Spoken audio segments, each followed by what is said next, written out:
অল্প কিছু টেকনিক অবলম্বন করলে আপনি আপনার শাশুড়ির মন জয় করতে পারবেন। শাশুড়িরা আসলে বেশি কিছু চায় না, আগের জামানার মানুষ তো, এদেরকে ওইভাবে হাত করতে হবে। মাঝে মাঝে একটু শাশুড়ির মাথায় তেল দিয়ে দেন, চুলে তেল দিয়ে দিবেন আর কি, মাঝে মাঝে চুল আশ্রয় দিবেন, এগুলো কিন্তু খুব পছন্দ করে শাশুড়িরা।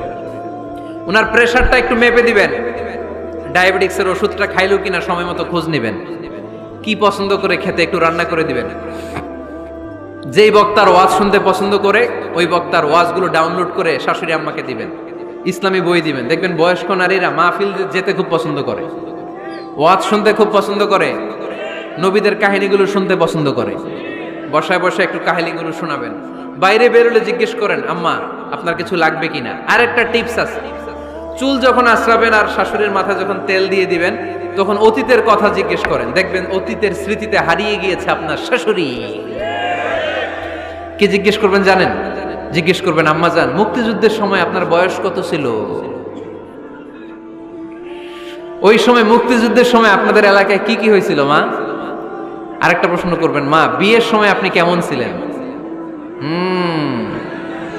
ওই দিন দেখবেন বুড়ি আর বুড়ি নাই, জুয়ান হয়ে গেছে। ওই দিন বলবে, মা আমি অনেক সুন্দরী ছিলাম, আমার মাথায় অনেক চুল ছিল, আজকে নাই।